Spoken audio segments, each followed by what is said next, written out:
Good morning, students.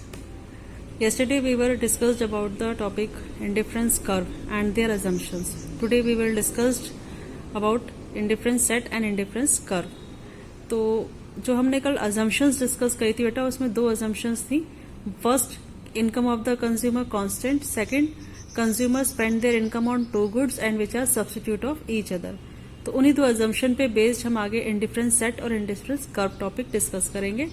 देखिए इसमें क्या कर रखा है कि ऑलरेडी अज्यूम्ड कर रखा है कि कंज्यूमर के पास गुड ए जो कि एप्पल है और बी ऑरेंजेस है एंड वी कंसिडर दैट कि these two goods are substitute of each other.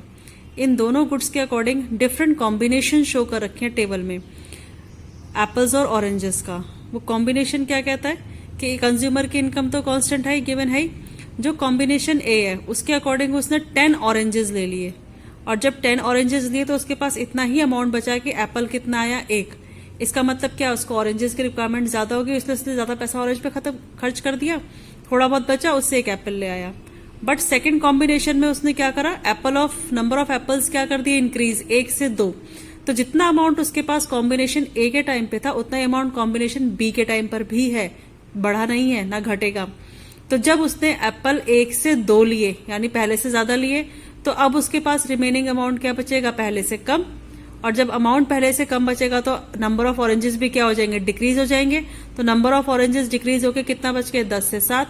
Same process continue हो रहा है सी और डी के साथ भी. सी में एप्पल और बढ़ा, ऑरेंजेस और घट गया. डी में एप्पल और बढ़ गए, ऑरेंजेस और घट गए. तो ऐसा क्यों हो रहा है कि एप्पल के बढ़ने से ऑरेंजेस घट रहे, क्योंकि चारों ही कॉम्बिनेशन में कंज्यूमर के पास सेम इनकम है और सेम इनकम में जब वो नंबर ऑफ एप्पल्स इंक्रीज करेगा तो उसे नंबर ऑफ ऑरेंजेस तो डिक्रीज करने ही पड़ेंगे, ज्यादा तो आ ही नहीं सकते क्योंकि पैसा उतना ही है. तो ये कॉम्बिनेशंस 4 हैं, ए बी सी डी. ये चारों कॉम्बिनेशंस कंज्यूमर ने खुद बनाए हैं अपनी नीड्स और रिक्वायरमेंट के अकॉर्डिंग. जब उसको नंबर ऑफ ऑरेंजेस ज्यादा चाहिए थे उससे ज्यादा अमाउंट ऑरेंजेस पे खर्च करा, एप्पल्स कम लिए. लेकिन जैसे जैसे उसको एप्पल्स की नीड बढ़ने लगी उसने नंबर ऑफ एप्पल्स इंक्रीज कर दिए और ऑरेंजेस क्या कर दिए, डिक्रीज.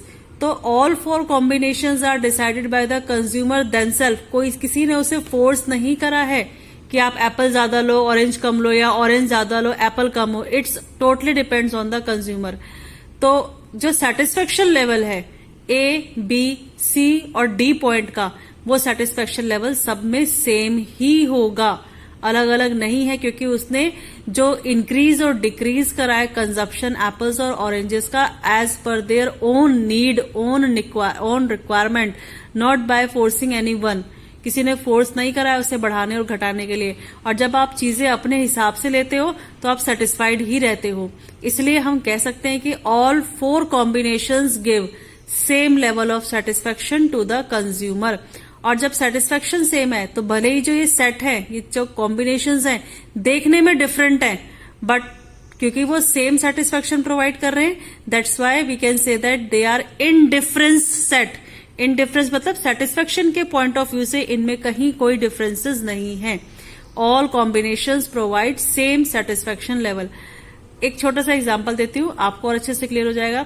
आपको हर रोज आप स्कूल जब जाते होंगे तो आपको लेट सपोज कि हर रोज आपको 20 रुपीज मिलते हैं कि ये आपके पॉकेट मनी है, जो चाहे इससे कैंटीन में खा लेना. तो पेरेंट्स ने ये तो नहीं कहा कि सिर्फ यही खाना, ये कहा कि जो चाहे खा लेना. तो कभी आप उस 20 रुपीज को पेटीज पे स्पेंड कर रहे हो, कभी आप उस 20 रुपीज का कोल्ड ड्रिंक ले रहे हो, कभी आपने 20 रुपीज के वेफर्स ले लिए, कभी आपने 20 रुपीज के बिस्किट्स ले लिए, कभी आपने नेक्स्ट टाइम कहा कि 20 रुपीज का मुझे आज कोल्ड ड्रिंक ही पीना है या चॉकलेट परचेज कर लिया. तो every time you spend your money as per your own needs own requirement. तो जब हर बार आप अपने हिसाब से पैसे खर्च कर रहे हो तो सेटिस्फेक्शन सब में ही क्या होगा, सेम, क्योंकि आप अपनी नीड के अकॉर्डिंग पैसा खर्च कर रहे हो. सेम इसमें भी यही कहा गया कि पैसा आपके पास उतना ही है लेकिन आपकी जो क्वांटिटीज इंक्रीज डिक्रीज हो रही हैं as per your own requirement. इसलिए हमारा जो सेटिस्फेक्शन लेवल है चारों ही कॉम्बिनेशंस का क्या है बेटा, बिल्कुल सेम है. ठीक है, तो ये टेबल तो ये हो गई. इसी टेबल में यही पॉइंट्स ये डिस्कस करे हुए हैं कि combination A B C are specified by the consumer. अपनी खुद स्पेसिफाइड कंज्यूमर ने करा as per the preference of the two goods. किसकी इसको प्रेफरेंस ज्यादा है, किसकी नीड ज्यादा है. फिर क्योंकि वो खुद चूज कर रहा है अपना लेवल ऑफ कंज्यूमर की, खुद ही चूज कर रहा है कि कब उसे क्या चीज ज्यादा लेनी है, कब उसे कम लेनी है, तो उसके accordingly each combination offer the same level of satisfaction to the consumer, so that we can say that combination A, B, C and D all combinations provide same level of satisfaction। इसलिए हमारा क्या है, ये तीनों ही जो points है आपके combinations के बिल्कुल सेम है, चारों ही कॉम्बिनेशंस में कहीं कोई डिफरेंसेस नहीं है, इसीलिए हम इसे इनडिफरेंट कहते हैं। इनडिफरेंस सेट, इनडिफरेंस, तो हमने इनडिफरेंस सेट एक्सप्लेन करा बेटा अभी आपको। अब इसी से रिलेटेड एक टॉपिक है हमारा इनडिफरेंस कर्व। इनडिफरेंस कर्व, ये जो हमने भी टेबल पढ़ा था आपको, इसी को जब हम ऑन अ ग्राफ रिप्रेजेंट करेंगे तो वही जो सेट है हमारा कर्व बन जाएगा। अब इस ग्राफ को बनाने का एक रूल है, वो क्या रूल है कि जिस प्रोडक्ट की या किस गुड्स की आप क्वांटिटी घटा रहे हो, जैसे ऑरेंजेस घट रहा था 10 से 7 हुआ, फिर 7 से 5 हुआ, 5 से फिर हमारा 4 हुआ, तो जो भी गुड्स आप कंज्यूम करना कम कर देते हो उसको वाई एक्सिस पे लिखते हो, और जिसका कंजप्शन आप इसको घटा के एप्पल का कंजप्शन बढ़ा रहे हो तो ये आपको एक्स एक्सिस पे ही मेंशन करना है। दोनों आपके अलग अलग प्रोडक्ट्स है बट सब्स्टिट्यूट है, जिसका कंजप्शन डिक्रीज होगा वो वाई एक्सिस पे, जिसका कंजप्शन इंक्रीज होगा वो आपको एक्स एक्सिस पे नोट डाउन करना होगा। अब जो हमारी टेबल थी उसके अकॉर्डिंग हम क्या करेंगे, पॉइंट्स प्लॉट करेंगे।